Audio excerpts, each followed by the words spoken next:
알고리즘 및 실습 수업입니다. 그래서 우리가 프로그래밍 언어 교과를 통해서 프로그래밍 하는 방법을 언어를 배웠고, 이제 자료 구조 및 실습을 통해서 이제 자료 구조를 선택하고 또 그 자료 구조를 구현해가지고 해 봄으로써 이제 자기의 프로그램 개발 능력을 좀 향상했다 그러면, 이제 이번 학기에는 이제 알고리즘 수업을 통해 가지고 알고리즘을 설계하는 몇 가지 기법이 있는데 그 기법들을 이제 배우게 될 것이고요. 이제 알고리즘을 우리가 잘 이해하려면 알고리즘의 성능을 분석할 줄 알아야 되겠습니다. 물론 이 알고리즘 성능을 분석하는 방법은 자료 구조나 이제 프로그램 언어 수업에서도 간단하게 소개했는데, 좀 더 복잡한 이제 알고리즘들을 우리가 분석을 해야 되겠죠. 여전히 빅5라는 걸 쓰고 있지만 이제 좀 더 빅5에 대해서 자세히 설명을 드릴 거고, 또 우리가 배우게 되는 모든 알고리즘들에 대해서 그 성능 분석을 해보겠습니다. 그래서 성능 분석은 크게 그 시간 복잡도, 수행 속도를 분석해 보는 게 있고, 그 다음에 사용하는 메모리 공간을 분석해 보는 것이 있겠습니다. 그래서 빠르게 끝나는 게 좋은 알고리즘이고, 공간을 적게 쓰는 게 좋은 알고리즘이 되겠죠. 같은 문제를 해결한다면. 물론 이 알고리즘은 정확해야 되는 게 우선적으로 돼야 되는 거고요. 정확하다는 것은 요구되는 출력을 줘야 되겠죠. 내가 이걸 원하는데 이 결과를 주지 않으면 그건 알고리즘으로서 그 역할을 못하게 됩니다. 그래서 이 알고리즘은 혼자 하는 거예요. 제가 이번 학기에 4학년들 대상으로는 이제 정보보호 수업을 하는데, 거기서는 암호 프로토콜들을 소개합니다.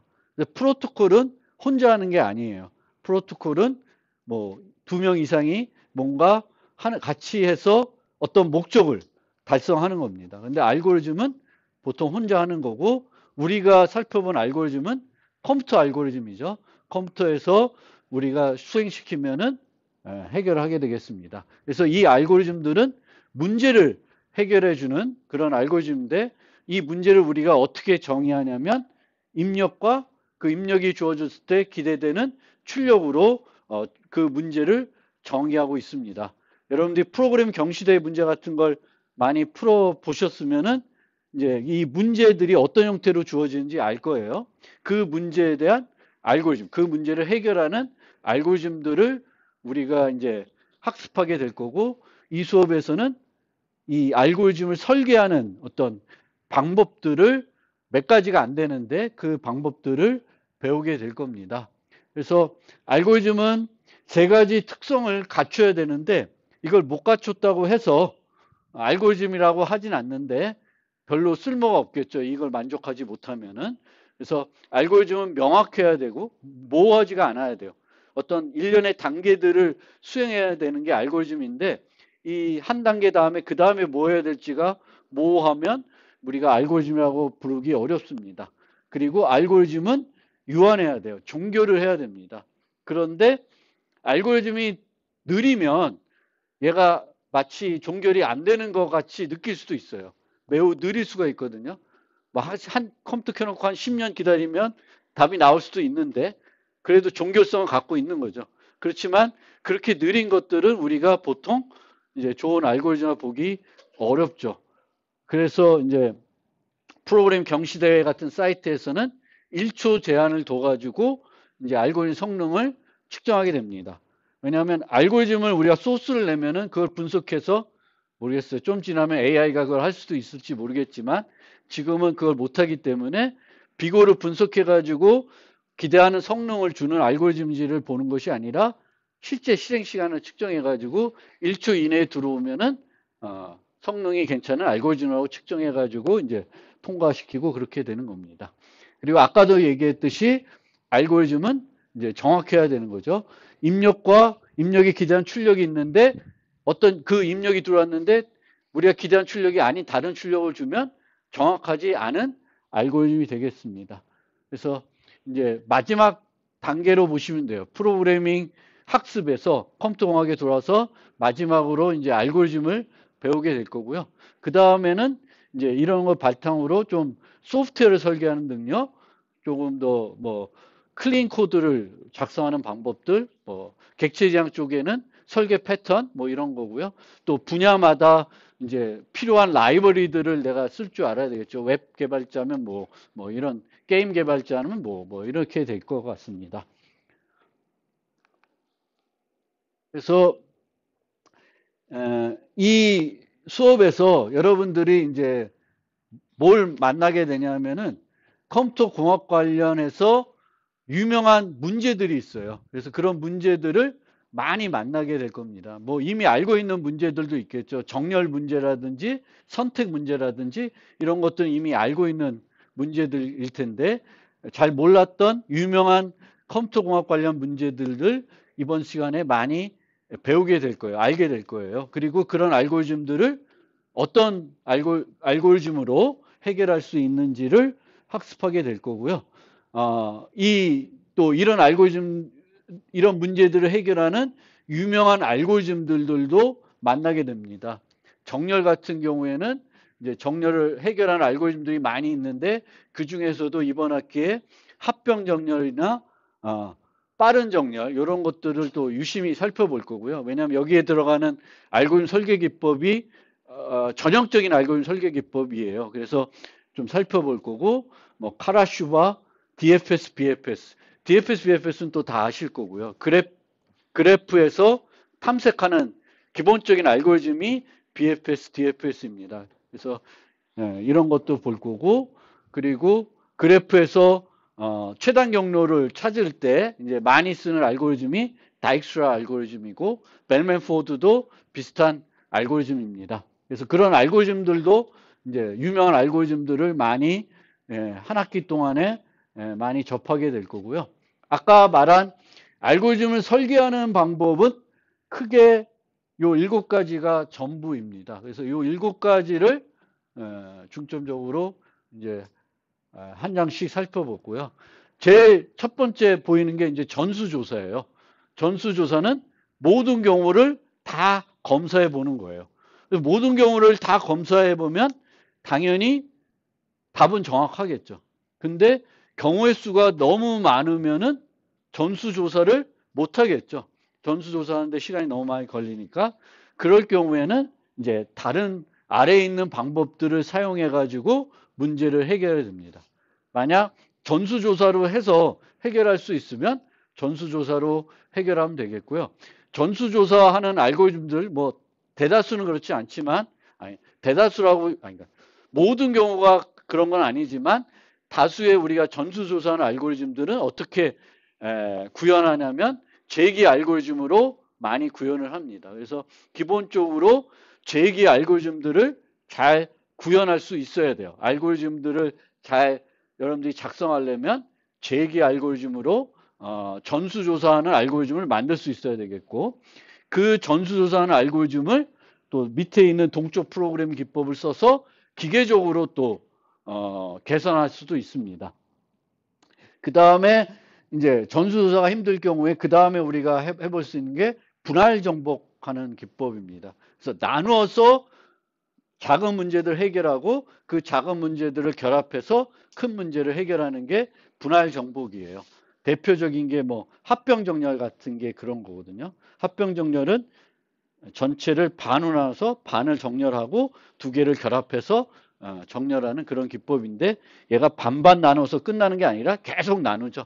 계속 나누면 나중에 하나만 남을 거고 아니면 두 개만 나누면 요 두 개를 정렬하고 또 두 개를 합쳐서 네 개짜리를 정렬하고 그런 식으로 하는 게 이제 분할 정복인데 분할 정복은 성능을 이렇게 급격하게 개선하진 않아요. 보통 정렬 알고리즘들이 n개를 정렬할 때 뭐 삽입 정렬, 뭐 선택 정렬 이런 것들이 있는데 걔네들이 n제곱이에요. 성능이 n제곱. n제곱 정도인데 우리가 알고 있는 빠른 이렇게 그 성능이 좋은 정렬 알고리즘들은 n 로그 n이 돼요. 그러니까 n제곱을 뭔가 성능 분할 정복해 가지고 n 로그 n 정도로 개선한 것밖에는 안 되는 거죠. 그래서 n 삼승을 뭐 n 제곱으로 개선한다든지 이런 거 할 때 이제 분할 정복을 활용할 수가 있고요. 그 다음에 보통은 우리가 만드는 알고리즘들이 대부분은 결정적인 알고리즘이에요. 입력이 같으면 이제 진행되는 과정이 늘 똑같은 과정을 거쳐서 답을 주게 됩니다. 근데 확률적인 알고리즘들은 입력이 같다 하더라도 그 안에서 그 확률에 따라서는 다르게 동작을 해서 답을 주게 됩니다. 뭐 퀵소트가 대표적인 그런 확률적인 알고리즘이거든요. 그래서 그런 것들, 그런 기법들을 좀 살펴보고요. 그 다음에 이제 탐욕적인 기법은 전수조사를 하는 게 아니라 이렇게 하나씩 선택을 해 가는데 그 순간에 가장 좋은 거를 선택해 가는 게 탐욕적인 기법입니다. 근데 탐욕적인 기법은 모든 거를 탐욕적으로 해결하기는 어렵습니다. 근데 해결할 수만 있으면 가장 효과적으로 해결을 할 수가 있고요. 그 다음에 이제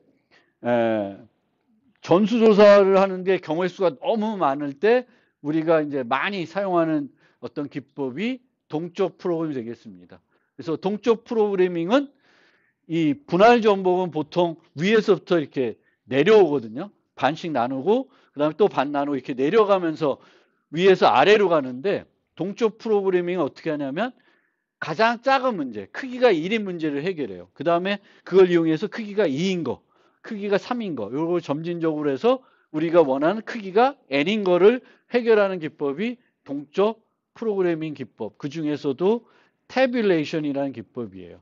근데 우리가 알고리즘 설계 기법 중에 가장 어려운 그런 기법이 동적 프로그래밍이라 하고 보통 리트코드 같은데 아니면 백준 같은 데서 그 어려운 문제, 난이도가 상인 문제들의 그 설계 기법이 보통 동적 프로그램을 이용하는 설계 기법들을 쓰면은 이제 상으로 많이 분류가 됩니다. 그래서 이 동적 프로그래밍을 이제 또 배우게 될 것이고요. 그 다음에 요 두 개는 요 재기적으로 작성된 그 전수조사 알고리즘들을 조금 성능 개선할 때 쓸 수 있는 기법들이 배추적, 분기 한정이고요. 요 두 개는 전수조사하는데 모든 경우를 조사하는 게 아니라 많은 경우를 배제해가지고 경우의 수를 줄여가지고 성능을 개선하는 게 대추적, 분기 한정 기법들이 되겠습니다. 그래서 이런 것들을 이제 쭉 살펴볼 거예요. 그 다음에 이제 맨 마지막에는 이제 P와 MP 이야기를 하게 될 텐데, 이제 문제들 중에 아직까지 효율적인 알고리즘들이 발견이 안 된 문제들이 있습니다. 여기 있는 TSP라는 문제가 그런 문제 중에 하나예요. 저 TSP를 MP 하드, MP 난의 문제라 그래요. 그래서 이 MP 난의 문제들은 아직까지 효율적인 알고리즘들이 발견이 안 된 그런 문제들입니다. 그리고 얘네들은 아마도 그 효율적인 알고리즘이 존재하지 않을 거라고 이제 짐작을 하고 있는데 아직 증명이 못하고 있죠. 그래서 P와 MP가 같으냐 아니냐 이게 수학 칠 때 그 문제 중에 하나죠. 아직 해결이 안 된. 그래서 그 얘기를 할 거고요. 이 얘기를 왜 하냐면은 여러분들이 졸작을 하거나 회사 가서 어떤 문제들을 만났는데 그거를 해결하려고 막 노력하고 있는 게 무의미할 수가 있어요. 왜?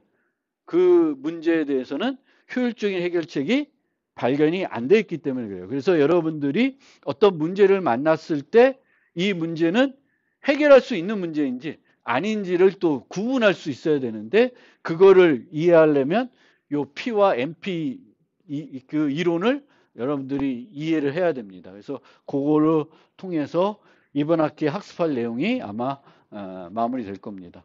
그런데 이제 이런 것들을 배우게 되지만 결국은 여러분들이 많은 문제를 풀어보고 많이 프로그래밍해서 이제 조금 그 느낌을 가져야 되겠죠. 이것들을 뭐 하루아침에 동적 프로그래밍을 이해하기는 또는 이해를 하더라도 문제를 만났을 때 내가 그거를 푸는 거는 또 다른 문제예요. 저도 이렇게 문제를 읽어보면 얘 동적 프로그래밍 해결하면 되겠지라고 하는데 실제로는 해결 못하죠. 왜냐하면 어렵기 때문에 그렇습니다. 그래서 이걸 자꾸 내가 문제를 많이 풀어볼수록 이제 좀 더 익숙해지고 또 유사한 문제들을 내가 이전에 해결해 봤기 때문에 자신감도 생기고 또 풀 수가 있게 되는 거예요. 그래서 계속 뭐 이번 학기 동안에 이제 많은 프로그램을 하겠지만 그거 갖고도 실제로는 부족할 거예요. 부족하겠지만 그래도 한 학기 이렇게 훈련해 보고 나면은 얘네들이 뭔지는 대략적으로 알 거고 어떤 문제를 만나면 어떤 설계 기법으로 그 문제를 해결할 것이 좋을지는 아마 이제 그 알게 되실 거예요. 근데 그걸로 실제 문제를 해결할 수 있냐 없냐는 건 여러분들이 얼마나 노력하고 얼마나 많이 경험을 해보냐에 따라서 달라질 것 같습니다. 그래서 여러분들이 알고리즘 이 수업을 통해서 알고리즘을 설계하는 능력을 배양하고 구현 능력도 배양하게 될 거고요. 그 다음에 알고리즘의 정확성을 증명하는 그런 방법도 조금 배울 거예요. 근데 증명하는 알고리즘의 정확성을 증명하는 것은 그렇게 쉬운 건 아니에요. 어렵습니다. 그래서 보통은 우리가 알고리즘을 그 증명하고 나서 뭐 프로그래밍 경시대 사이트에 제출하진 않잖아요. 제출했는데 통과되면 아, 내 알고리즘 정확하구나 이렇게 느끼는 건데 실제로는 이렇게 증명을 할 수 있으면 더 좋겠죠. 특히 전수조사하는 것 그다지 증명할 필요는 없겠지만 탐욕적인 기법은 꼭 증명을 해야 돼요. 왜냐하면 그렇게 안 하고 나면 답이 제대로 안 나올 것 같고요. 그 다음에 알고리즘의 성능을 분석하는 그런 능력, 그 능력을 이제 여러분들이 기를 겁니다. 그래서 알고리즘 성능을 분석하는 거는 그래도 증명하는 것보다는 쉽고요. 대충 하기 때문에 그리고 대충 해도 되기 때문에 그렇습니다. 그리고 아까 얘기했던 P와 NP에 대한 그런 개념을 이해해 가지고 내가 이제 만나게 되는 문제들이 풀 수 없는 문제인지 풀 수 있는 문제인지 이제 구분할 수 있어야 될 것입니다. 그러면 이 학기 수업은 어떻게 진행되냐? 계속 프로그램을 알고리즘들을 짤 거예요. 짜는데 세 가지 언어 중에 하나를 선택해서 과제나 실습 시험을 보시면 됩니다. 그래서 C++, Python, Java 셋 중에 하나를 쓰시면 되겠고요.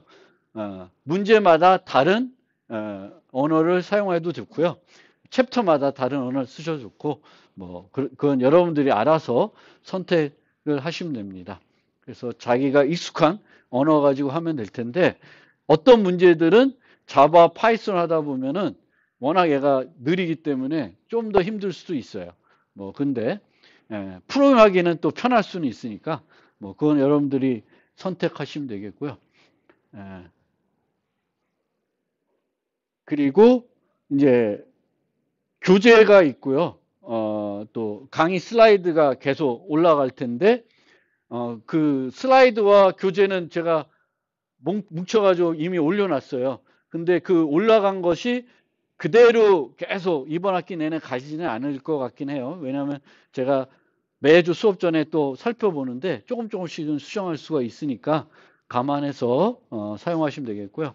매 주차별로 자료가 올라갈 거고 거기에는 만약 알고리즘이 서술되어 있으면 언어를 이용해서 특정 언어를 이용해서 서술하는 게 아니라 의사 코드를 가지고 서술을 할 겁니다. 근데 이 의사 코드는 약간 파이썬과 유사하게 제가 대충 만들어서 쓰는 의사 코드니까 근데 보면 뭐 그렇게 어렵진 않고 충분히 이해되실 겁니다. 그리고 아까 서두에 말씀드린 것처럼 모든 과제와 시험은 저지 사이트를 이용해서 진행이 되니까 아직 저지 사이트를 잘 안 써보신 분들은 거기 설명하는 자료, 안내 자료들을 또 올려놨으니까 그거를 꼭 보시고 써보시면 좋겠습니다. 그래서 보시면 될 것 같고요. 그 다음에 이제 교재는 제가 직접 만든 교재인데 요 책을 주로 참고를 했고요. 요 책은 여기 어디 교수들이? 스탠포드 교수인데 묵 강의가 또 있어요. 근데 참 강의 잘하시더라고요, 이분이. 그래서 이분 내용들을 제가 많이 참고하고 있으니까 참고하시면 될 것 같고요. 조교 오셨나? 안규빈? 예, 잠깐만 일어서 주세요. 예, 저분이 이제 우리 조교입니다. 그래서 무슨 랩? 어디 있어요? 아, 어디래? 아, 김사영 교수님? 네. 네. 김사영 교수님 랩에 계시니까 이 건물에 있나? 아니면 다른 또, 아이고, 멀어서 힘들겠다. 근데 어쨌든 이제 잘 우리 조교님하고 소통하시고 한 학기 동안에 과제 채점은 이제 조교님이 주로 하실 테니까 과제를 채점 결과에 대해서는 조교님한테 물어보시고 채점과 관련된 게 아니라 과제를 하면서 뭔가 힘든 점이 있으면 저한테 연락하세요. 그게 더 빠를 거예요. 예, 그렇게 하시면 되겠요. 예, 앉으세요. 그리고 여러 가지 책들도 있고요. 이 책도 괜찮습니다. 알고리즘 공부하실 때. 그렇습니다. 아까 얘기한 스탠퍼드 알고리즘 코스가 있으니까 뭐 영어로 진행되기 때문에 근데 하여튼 저것도 재미있는 코스니까 그렇고요. 실수 시험을 8주 13주에 두 번 봅니다. 8주 13주에 보고 15주에 이론 시험을 한번 볼 거예요. 그래서 세 번 그 결과 갖고 평가를 이뤄나가야 되겠고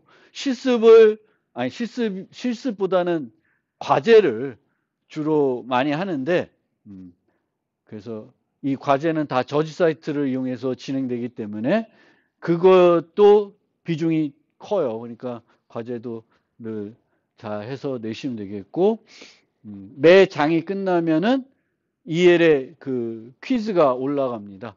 그래서 이 퀴즈도 그 끝나면은 꼭 문제 푸셔야 되겠고요.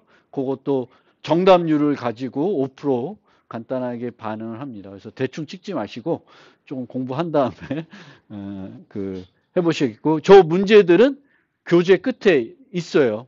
출력되어 있으니까 그것도 좀 보고 이제 문제를 미리 풀어보고 거기다가 답을 넣으셔도 되고요. 하여튼 편하게 하시면 되겠습니다.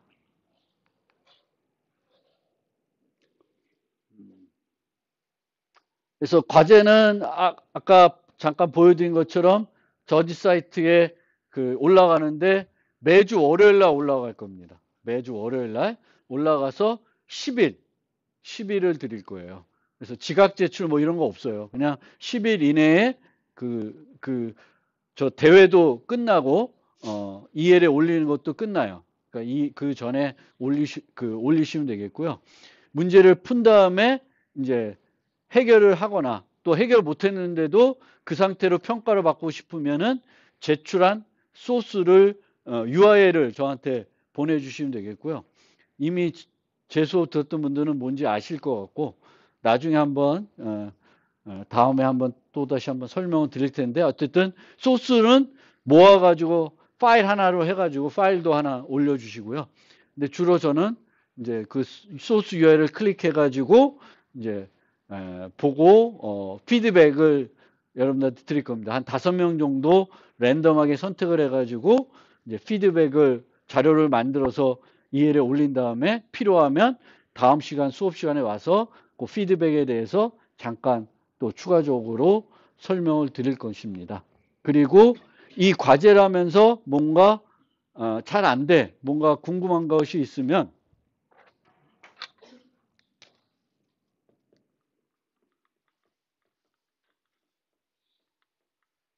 카톡 주세요. 카톡 주시면서 그 URL 소스를 보내주시면 제가 소스를 보면서 여러분들하고 뭔가 카톡으로 디스커션 할 수 있으니까 요거 올렸는데 시간 초과가 납니다. 근데 왜 시간 초과 나는지 모르겠습니다.